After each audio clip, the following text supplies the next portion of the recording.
Free-to-play trap and Wuthering Waves. What they do, put a Stolfo in the game. That's the same joke, and you would have realized if you were watching at twitch.tv/Tectone, but you weren't.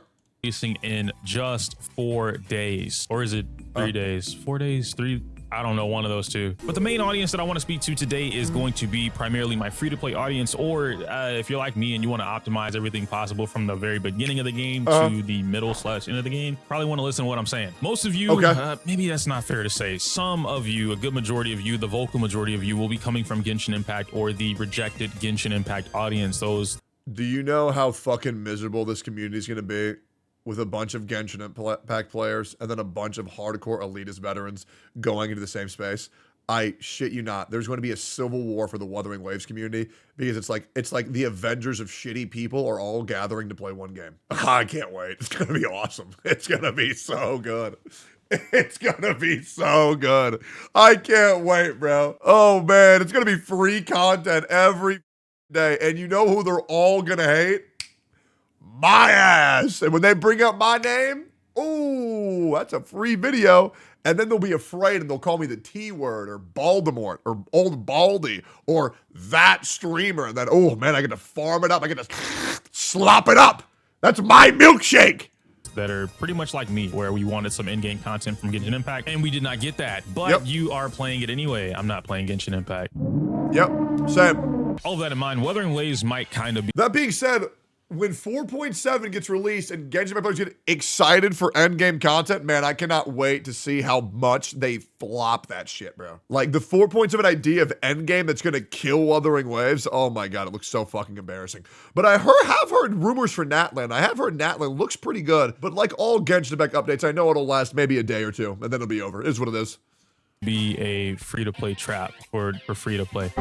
That sentence doesn't make sense, so just scratch that. In order for me to explain this, I have to explain from all 3 different perspectives. There's a perspective of Starro, Genshin Impact, and then of course Punishing Gray Raven. Punishing Gray Raven is the easiest for me to explain, but it is the most strict. Fellow PGR players can correct me if I'm wrong, but during year 1, that was hell. Year 1 of PGR was some of the most grindy, I don't really want to do this, but I love the gameplay and everything else about it possible. I really don't know how to explain it besides you had to have experienced it. And it was not fun. I mean, the gameplay was fun. Everything else about it wasn't fun. And so during year 1 of PGR, teams really didn't feel like teams. There were clearly the characters that were OP or over the top, and these over the top characters meant that I could pretty much play the game with just this character and call it a day. That eventually and quickly devolved into I really don't need to pull for any of the characters. That led crew into making some bad financial decisions, blah, blah, blah, blah, blah. But I'm not here to talk about their finances specifically. I'm more so pointing at the fact that when we got our hands on PGR during year 1, there were some things that we were not aware of that we probably should have been aware of because they ended up coming true,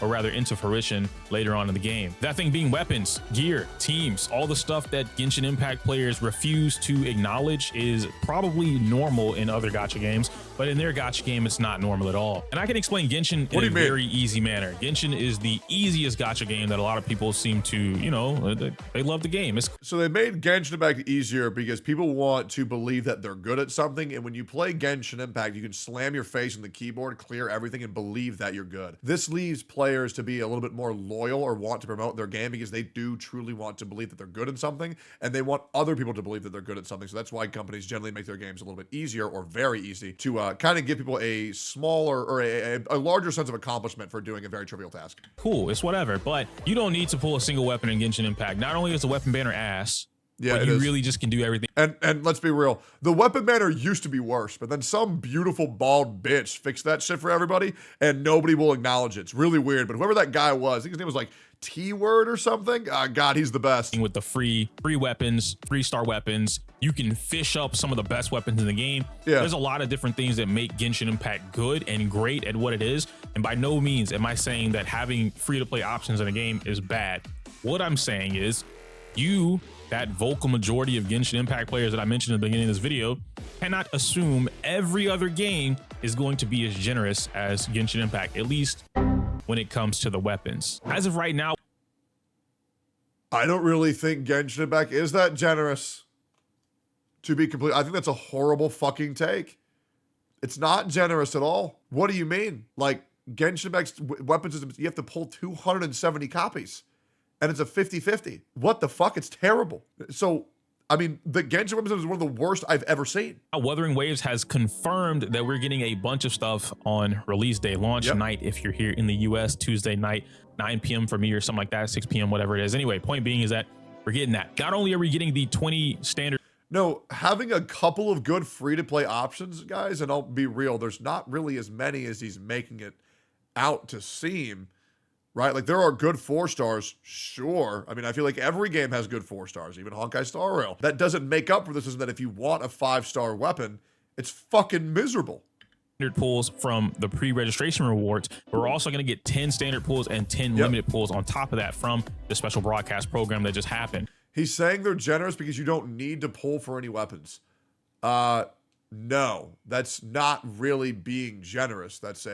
The weapon system really fucking sucks, so players are having to make sure that they get as many free-to-play options as possible, and not to mention a lot of the better weapons you get are event exclusive, and if you don't do the event, then you don't get that fucking weapon. So there's really not as many as you think. We'll also have a 5-day login bonus giving us more pulls, and whenever you upgrade to, I believe they're going to keep it the same, but Union level 45, you're going to get a free 5-star weapon of your choice. We're getting multiple free 4-star characters, which in this game, similar to the other games, 4 stars pack a lot of punch, and in Wuthering Waves, it is skill over the character most of the time. And for the final comparison, I have Honkai Star Rail, which I am known as the light cone connoisseur, the grandeur of light cones, the promoter, if you will, right? Nobody calls him that. I'm gonna sell you a like. With that in mind, keep that with a grain of salt. I was right. Simple as that. Star Rail had a very important factor, which being the light cones. They gave you certain things in the game that I called out very early on, why these were important. Star Rail has a thing where you can use your jade glitter or star glitter,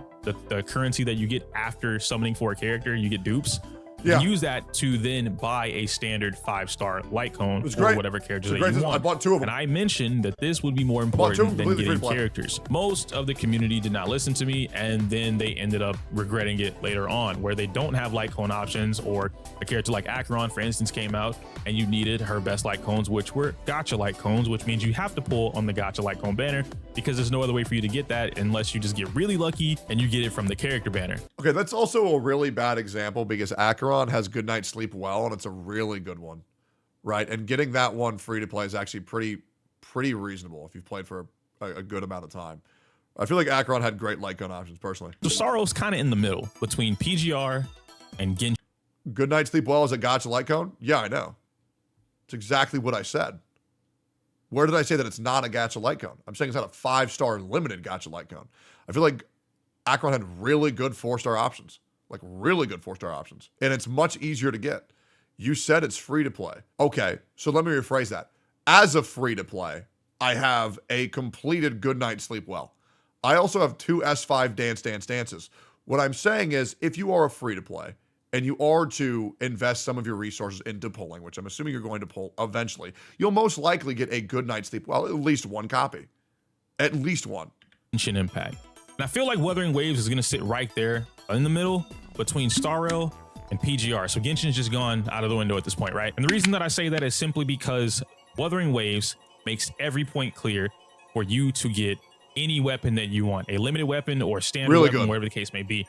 They also make it very clear that you don't have to stress about building. You have the gem gods. I've had the gem gods for the past 2 weeks, right? Before then, I did not have the gem gods, right? So that argument doesn't invalidate the over 1 year that I was free to play in Honkai Star Rail, right? And if you are to spend your resources properly, then great, in my opinion. Building up multiple gear sets, or at least not. What I'm saying is, I feel like there are other characters he could have brought up that didn't have as good light cone options for free to plays, right? Like a character that really needs their light cone to shine, right? I feel like Acheron isn't a character that needed her light cone to shine. I feel like Acheron is broken with or without her signature light cone. You know, like for example, like I feel like Jingliu doesn't really have that many good light cone options, or Topaz.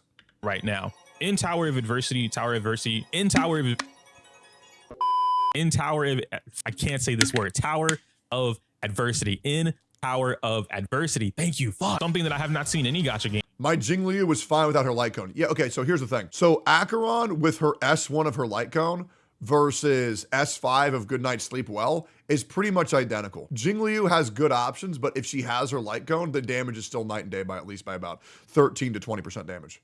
game do, to my knowledge, is going to allow you to swap. No, it's not. There was literally multiple tests done with that.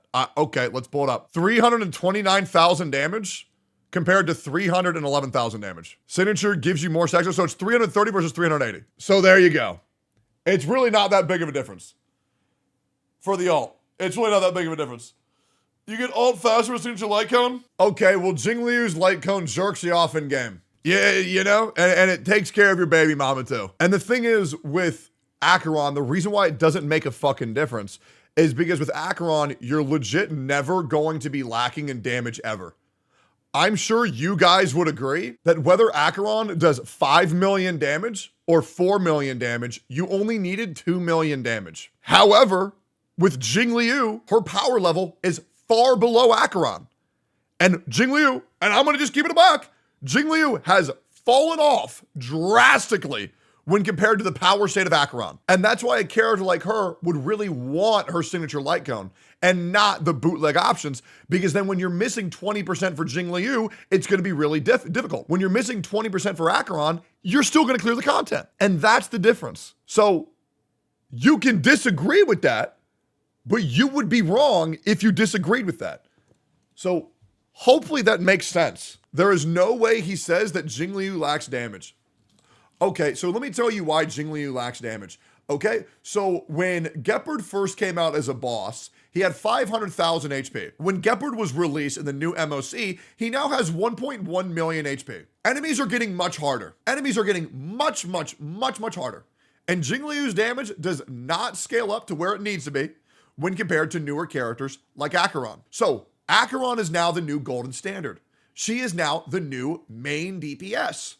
And Jingliu, when you compare her damage to Acheron's, is very underwhelming, especially considering that Jingliu, outside of her empowered state, feels like dog shit, whereas Acheron always feels good. Acheron has more team synergy, she has more damage output, and she's also easier to build around with easier characters. Whereas Jingliu relies on way too much bullshit. And guys, this is coming from the guy who has Jingliu with her signature light cone. So we can sit here and throw a temper tantrum all day, or you can just go ahead and say, oh, you know what? You're right. Gear sets in between cycles. Dumbass. You're basically going to have 3 teams. You need 3 fully built teams, or at least mostly built teams within this tower, the Endgame mode, in order to successfully go through the entire thing. So think of Spiral Abyss, but instead of 2 teams, you need 3 teams. Or if you're from Star Rail, think of MOC, but instead of 2 teams, you need 3 teams.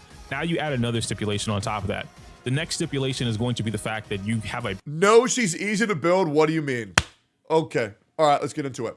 All right, so Acheron can be used with multiple free-to-play options. It's very easy. You can use it with Gwenifin and Pela, and then you pretty much have her at max potential, okay? Use Acheron with 2 free-to-plays or 2 free-to-play dot characters, you're good to go. You're fine, you're good. Jingliu, without Bronya or without a Sparkle, feels fucking miserable. One guy? Okay, guys, then if you see the one guy, tell him to fucking kill himself. Because the chat's going to be derailed unless you guys bully these dumb fucks who keep on saying I'm wrong. Okay? So there's a character that you can use very easily with 4 stars, or there's a character that you can use if you have another 5-star. So obviously, Acheron is much easier to use for free-to-plays, considering that she has easier to get 4-star options that, yes, are from the gacha, but they're 4 stars, not 5 stars. Or you have Jingliu that really wants her light cone and really wants another 5-star to use with her. And that's why Acheron does more damage and she's easy to build, and that's why she's the #1 free-to-play friendly damage dealer in the entire game. Hoping that makes sense.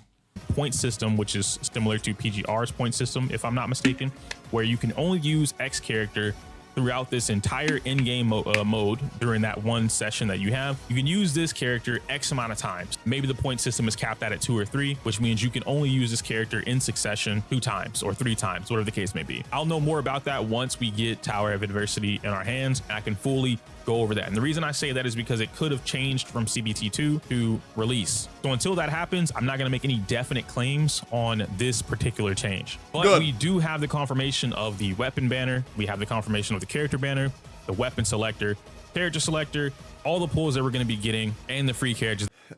Every system that exists in Honkai Star Rail and Genshin Impact, Wuthering Waves has improved upon them both. Instead of 90 pity, it's 80. Instead of having to go twice to hard pity for a weapon, you only have to go once. Everything about this game, as far as the summons go, is superior to Genshin Impact, 1,000,000%. I don't really feel the need to bring up Honkai Star Rail because Wuthering Waves and Honkai Star Rail are very different games. They're really not competing as much. This game is competing against Zenless Zone Zero and Genshin Impact.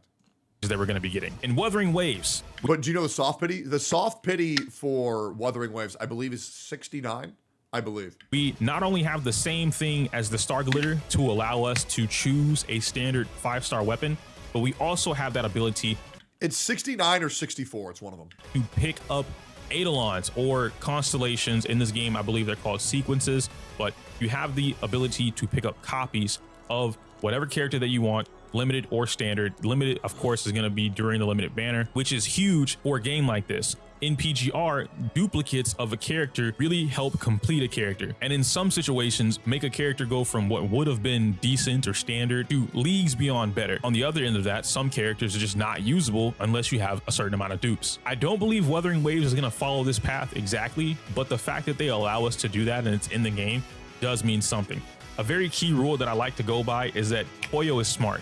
They don't put anything in the game for no reason. Just like in the beginning of Star Rail when people were confused.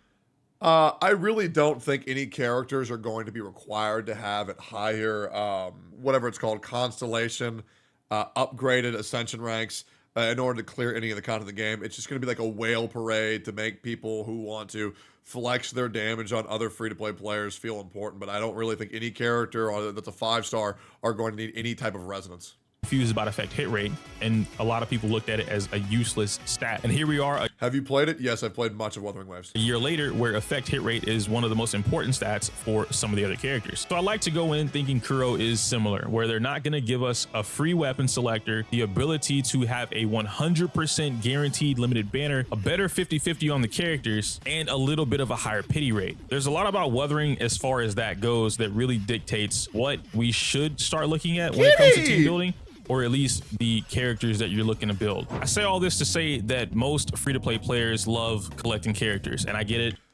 I don't really think there's any deeper meaning for being overloaded with rewards on launch other than Kuro Games is well aware that they have to do everything Genshin Impact is doing but better, or no one's going to play their game. They need to improve on every single system in the whole game, or no one's going to play it. And that is exactly what they've done. I don't think that's because they're going to require you to have a resonance chain or anything like that. They're just in a hyper-competitive market, and they need to compete with the competition. I love waifus too. Some of the husbandos, but I don't think Wuthering is going to be a gotta catch them all, a gotta collect them all. It's definitely a gotta catch them all because the ecosystem with the Pokemon, but I mean that for characters. I don't think this game is going to be one of those games where you have to collect, where you feel the need to collect every single character. In fact, the game punishes you for collecting a bunch of characters, at least early on, without spending money. Thanks to Rivenus, Rivenus has given up. I also think Wuthering Waves, spending money on this game is... It's either you spend $1 million or there's no reason to spend anything. Because the benefits that you get from spending is just fucking useless. Like, I believe it's, if you buy the battle pass, you get 7 extra pulls a month. If you buy the daily pass, I believe you get 16 extra pulls a month. So it's really not that good. You know what I mean? Like, you really don't need it. Us what would be a speculation of how much time it would take you to build a character, 19? Sure. 5-star or 4-star, how much time it would take you to build the gear, a 5-star. The battle pass provides resources rather than pulls. Yeah, no, of course, absolutely. But for people who are really trying to get the resonance of the characters, battle pass really isn't going to do that much. It's obviously great value because it does provide other resources, but for people who want raw pulls, that's not really what you want to go for. A weapon or a 4-star weapon, the equivalent of trace materials or essential materials, all this stuff. And the short answer is that this will take you anywhere between 40 to 60 days in order to completely build just one character. That's and the 40 awesome. to 60 days is basically the conversion of how much stamina you would have to use. I fucking you only love get that. 240. The stamina That's rate awesome. right now, or the recovery rate, is pretty ass in my opinion. Or 1 stamina every 6 minutes, which means 240 stamina. It would take you a full 24 hours to recover said stamina. I don't think we have an overcap right now. Dope. So this is going to be pretty much the same thing that Honkai Star Rail had on launch. you're going to take a long time to get your characters maxed, but then once you get your teams maxed, and then you can continue to farm once they're already maxed, then when the next character comes out, then you can just boost them up. This should not be a red flag to anybody. This is going to be the same shit as pretty much any other gacha game. It's not a big deal. You're definitely going to want to never let this cap because you don't get any extra after that. You're pretty much wasting stamina at that point. And if it takes you the equivalent of 40 to 60 days to be able to use this stamina to build up a full character, and most of you are going to be aiming for 3, then you really don't have time to sit there and collect all the characters and then somehow build all of the characters and make them efficient enough to be doing whatever it is that you're doing. I feel like right now, Wuthering Waves, from here this point forward and a little bit, maybe after a couple patches, we'll have more resources, who knows? But right now it does feel like it's going to be a one-man team until we get to Tower of Adversity. Yeah, so pretty much what you're going to do is you're going to max your main DPS, and then you're going to maybe like bring your other characters to like 60% of their value for your buffers. I think that's perfectly normal. A lot of other games, you did the exact same thing. Honkai Star Rail, Genshin, you did the exact same thing. I don't think there's a red flag at all. It's pretty much how it goes. I don't think getting to that tower is going to be something that people do in the first week. Obviously, the die. I hope free-to-plays aren't able to clear the tower fully within the first 3 months. I mean, I think it would even be cool if nobody cleared within the first 6 months. I think it would be nice to always have that looming goal in the end, because for me, whenever I clear everything in a game, you know what I do? I quit the fucking game. So I really hope this truly is challenging and it tests people's accounts fully, because otherwise, if there's no goal to hit, why the fuck would I play the game? Hard players, the whales, will get there, but your casual player, the one who's playing the game, having a good time, all that kind of stuff, I don't think you're going to get to the tower in a week or even a month for that matter. Great. You might, but now that takes a lot less stress off of you, and it allows you to build your team, build your characters, and focus properly on optimizing your account if that's what you care about. If you don't care about this stuff, it's cool. You don't have to worry about everything that I just said for the last 10 minutes. Doesn't matter. Great. It doesn't matter. If you don't care about optimizing your account, if you want to treat it like a collect them all and you just want to have fun. And you know what's crazy? That is how the majority of people play it. They will play it. If they clear it, they clear it. If they don't, fuck it. They don't care. They're just excited they have something to do. And that's all players want, is have something to aim towards, have something to work towards. I think that's actually a great system. I think games where you just beat everything and now walk around and collect mint, I think that's fucking terrible. I think it'll be nice every single time you get a level or 2 or a new piece. It's exciting because there's things in the game you still need to aim to work towards. You can do that, but if you're looking at this and you don't want to waste resources, you don't want to be in that situation where it's like, dang, I have a bunch of level 40 characters, I can't take anyone to level 70. What do I do? How do I get more resources? And you unfortunately find out it's going to take you 2 to 3 months to get these resources to take that one character from level 40 to level 90 or level 70, whatever it is that you're aiming for. You might drop the game. I've been there plenty of times. I turn on Genshin, I turn it back off. As soon as I realize that I have to go grind for something and it's split between days and weeks and whatever else, I turn the game off and I go play Elden Ring. I got the katana and it's sick as fuck. Too bad I couldn't actually use it because it required 23 fucking intelligence. Now I ain't fight that flaming. Finally, I want to end this video off by letting you guys know that you don't have to stress about whatever 5-star you're looking for. We have confirmation of this thanks to the live stream that just happened, with basically 35 pools. By the time you get to level 5, you will have 35 standard pools blessed into your account. You get the other 5 from hitting level 5, something like that. So you'll have 35. The pity banner, the beginner banner, is 50 pools total, but it's at a reduced rate, which basically means 40 pools. These 40 pools means that once you hit 40 pools, you'll be able to get your 5-star. Even if you had the worst of luck like myself, you're gonna get it at the 5 or the 40th pool. You'll get your 5-star. Now here's the thing that I recommend, and I'll have my own. I'm gonna have a whole reroll guide coming out right before the game comes out. Careful with rerolling. It can really kill the fun of the game for you, but it is good if you really want to save money and get everything you want. Being is that I recommend you grab or aim for your DPS character out of that beginner banner. Get your 3 DPS. Those are fucking paramount. I know people are gonna tell you go for Verena. Don't do Verena. The reason I'm telling you don't do Verena is because you could get your DPS character from the beginner pity, have as much fun as you want, because damage is fun. And Verena really doesn't pop off till late game. And Verena doesn't do shit unless she has a character to support, right? So it's like either have a main DPS that can do damage by itself, or get a really good support character that supports your Baizi to do damage. No, it's fucking pointless. Always get your DPS first. Actively playing with your main driver, your main DPS. So of course they're gonna have the most field time. Verena will not have the most field time. And yeah, she'll help you with your 4-star characters, but why not just grab Verena from the 80 pity that's gonna take you that 30 or 40 days to get to the 80 pity if you're the most unlucky, like me. And then you could just pick up Verena on top of your main DPS character that you already have. By this point, you would have already had limited banner pools and you would have been able to get a limited character character, or at least hit pity for one of the limit banners, and then grab Yinlin or Caltro, whatever it is that you're aiming for in the beginning. Or you can save up for the next character. And I would tell you guys to save up for the limited banner on the weapon and then just grab that for your main DPS if you plan on getting Gion or the Yinlin. But I know that's a really hot take for the gacha community, and you guys just are not used to pulling on weapon banners like the PGR community is. So I'm gonna leave that for another video. I really don't think pulling on weapon banners is taboo as EO might think it is. I feel like people are pretty reasonable about it if they're ensured that the character can't be power crept for the foreseeable future and they get at least 6 months of optimal play. I really don't think it's that big. Moral of this story, have fun, but be smart about it. Guys, if you enjoyed today, Let me rephrase that. At least my chat's not taboo about it. So the reasonable people. But the other thing is, this community is filled with irrational people. So who gives a fuck what they think? today's video, do leave a like, comment down below. I thought that was a great video. I thought it was compelling as shit. A lot of things I agree with, a lot of things I disagree with, but that's why I like EO. You know, he just gives his take, and then it is what it is. Yeah, I mean, I 100% agree. Great fucking video. Great dude. Go like, comment, subscribe to him. And Wuthering Waves, May 22nd, boys. I will be there. Will you?